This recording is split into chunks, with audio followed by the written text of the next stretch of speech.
Chapter 46 of Pride and Prejudice by Jane Austen. Chapter 46. Elizabeth had been a good deal disappointed in not finding a letter from Jane on their first arrival at Lambton, and this disappointment had been renewed on each of the mornings that had now been spent there. But on the third her repining was over, and her sister justified, by the receipt of 2 letters from her at once, on one of which was marked that it had been missent elsewhere. Elizabeth was not surprised at it, as Jane had written the direction remarkably ill. They had just been preparing to walk as the letters came in, and her uncle and aunt, leaving her to enjoy them in quiet, set off by themselves. The one missent must first be attended to. It had been written 5 days ago.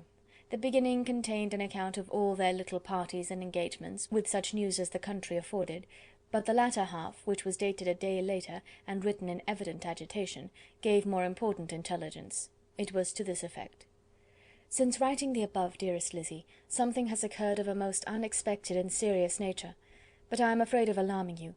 Be assured that we are all well. What I have to say relates to poor Lydia.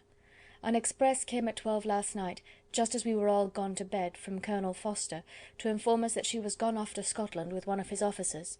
To own the truth, with Wickham. Imagine our surprise. To Kitty, however, it does not seem so wholly unexpected. I am very, very sorry. So imprudent a match on both sides, but I am willing to hope the best, and that his character has been misunderstood. Thoughtless and indiscreet, I can easily believe him, but this step, and let us rejoice over it, marks nothing bad at heart. His choice is disinterested at least, for he must know my father can give her nothing. Our poor mother is sadly grieved. My father bears it better. How thankful am I that we never let them know what has been said against him. We must forget it ourselves. They were off Saturday night about 12, as is conjectured, but were not missed till yesterday morning at 8. The express was sent off directly. My dear Lizzy, they must have passed within 10 miles of us. Colonel Forster gives us reason to expect him here soon. Lydia left a few lines for his wife, informing her of their intention. I must conclude, for I cannot be long from my poor mother. I am afraid you will not be able to make it out, but I hardly know what I have written." Without allowing herself time for consideration, and scarcely knowing what she felt, Elizabeth, on finishing this letter, instantly seized the other, and opening it with the utmost impatience, read as follows. It had been written a day later than the conclusion of the first. "By this time, my dearest sister, you have received my hurried letter. I wish this may be more intelligible, but, though not confined for time, my head is so bewildered that I cannot answer for being coherent. Dearest Lizzy, I hardly know what I would write, but I have bad news for you, and it cannot be delayed. Imprudent as the marriage between Mr. Wickham and our poor Lydia would be, we are now anxious to be assured it has taken place, for there is but too much reason to fear they are not gone to Scotland. Colonel Forster came yesterday, having left Brighton the day before, not many hours after the express. Though Lydia's short letter to Mrs. F. gave them to understand that they were going to Gretna Green, something was dropped by Denny expressing his belief that W. never intended to go there, or to marry Lydia at all, which was repeated to Colonel F., who, instantly taking the alarm, set off from B., intending to trace their route. He did trace them easily to Clapham, but no further, for on entering that place they removed into a hackney coach, and dismissed the chaise that brought them from Epsom. All that is known after this is that they were seen to continue the London road. I know not what to think.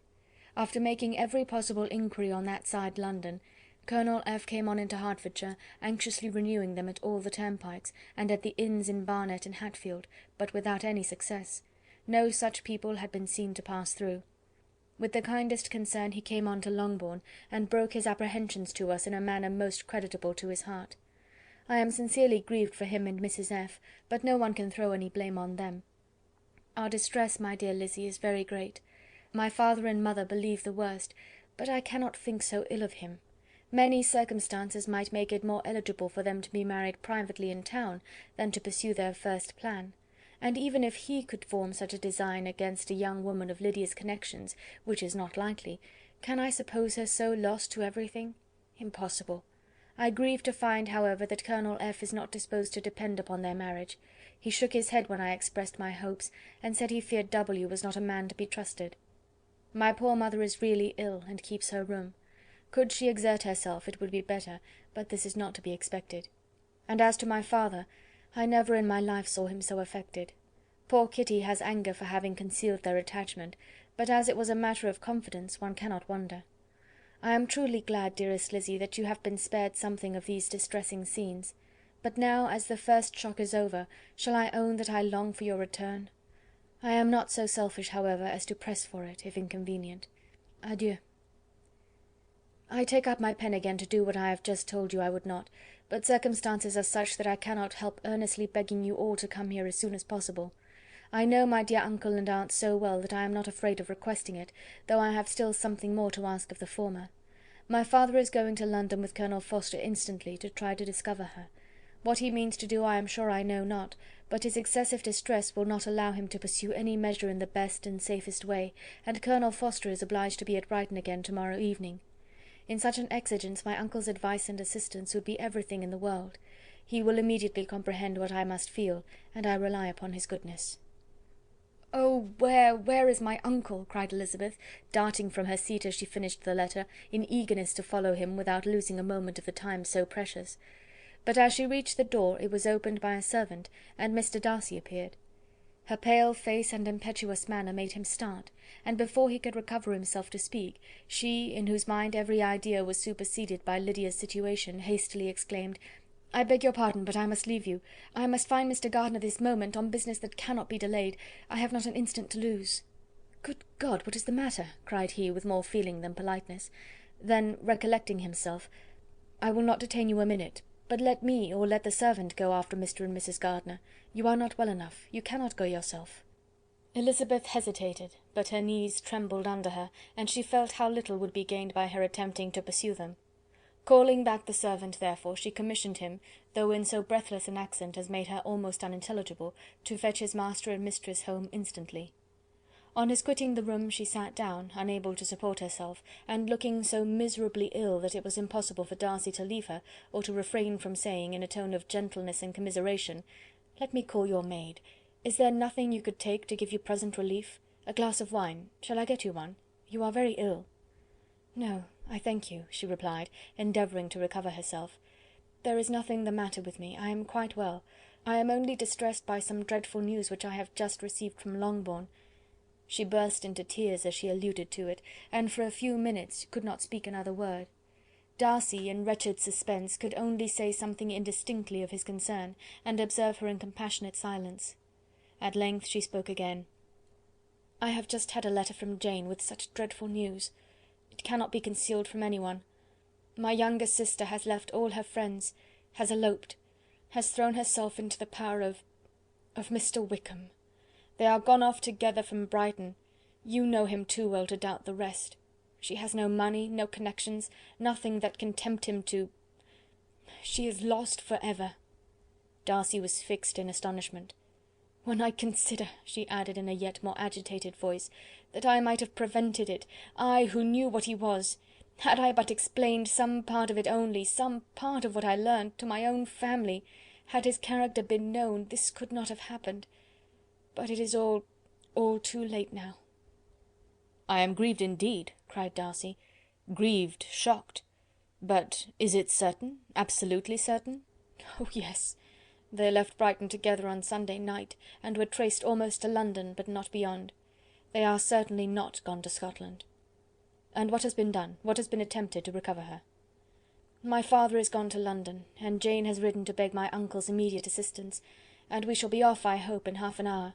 But nothing can be done. I know very well that nothing can be done. How is such a man to be worked on? How are they even to be discovered? I have not the smallest hope. It is every way horrible." Darcy shook his head in silent acquiescence. "When my eyes were opened to his real character, oh, had I known what I ought, what I dared to do! But I knew not, I was afraid of doing too much. Wretched, wretched mistake!" Darcy made no answer. He seemed scarcely to hear her, and was walking up and down the room in earnest meditation, his brow contracted, his air gloomy. Elizabeth soon observed, and instantly understood it. Her power was sinking. Everything must sink under such a proof of family weakness, such an assurance of the deepest disgrace. She could neither wonder nor condemn, but the belief of his self-conquest brought nothing consolatory to her bosom, afforded no palliation of her distress. It was, on the contrary, exactly calculated to make her understand her own wishes, and never had she so honestly felt that she could have loved him as now, when all love must be vain. But self, though it would intrude, could not engross her. Lydia, the humiliation, the misery she was bringing on them all, soon swallowed up every private care, and covering her face with her handkerchief, Elizabeth was soon lost to everything else, and after a pause of several minutes, was only recalled to a sense of her situation by the voice of her companion, who, in a manner which, though it spoke compassion, spoke likewise restraint, said: "I am afraid you have been long desiring my absence, nor have I anything to plead in excuse of my stay, but real though unavailing concern. Would to heaven that anything could be either said or done on my part that might offer consolation to such distress. But I will not torment you with vain wishes, which may seem purposely to ask for your thanks. This unfortunate affair will, I fear, prevent my sister's having the pleasure of seeing you at Pemberley to-day. Oh yes, be so kind as to apologise for us to Miss Darcy. Say that urgent business calls us home immediately. Conceal the unhappy truth as long as it is possible. I know it cannot be long." He readily assured her of his secrecy, again expressed his sorrow for her distress, wished it a happier conclusion than there was at present reason to hope, and leaving his compliments for her relations, with only one serious parting look, went away. As he quitted the room, Elizabeth felt how improbable it was that they should ever see each other again on such terms of cordiality as had marked their several meetings in Derbyshire, and as she threw a retrospective glance over the whole of their acquaintance, so full of contradictions and varieties, sighed at the perverseness of those feelings which would now have promoted its continuance, and would formerly have rejoiced in its termination. If gratitude and esteem are good foundations of affection, Elizabeth's change of sentiment will be neither improbable nor faulty.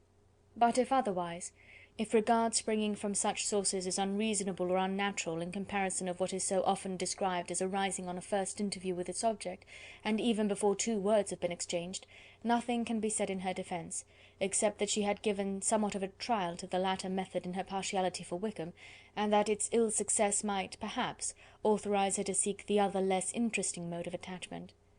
Be that as it may, she saw him go with regret, and in this early example of what Lydia's infamy must produce, found additional anguish as she reflected on that wretched business. Never, since reading Jane's second letter, had she entertained a hope of Wickham's meaning to marry her. No one but Jane, she thought, could flatter herself with such an expectation. Surprise was the least of her feelings on this development. While the contents of the first letter remained in her mind, she was all surprise, all astonishment that Wickham should marry a girl whom it was impossible he could marry for money, and how Lydia could ever have attached him had appeared incomprehensible. But now it was all too natural.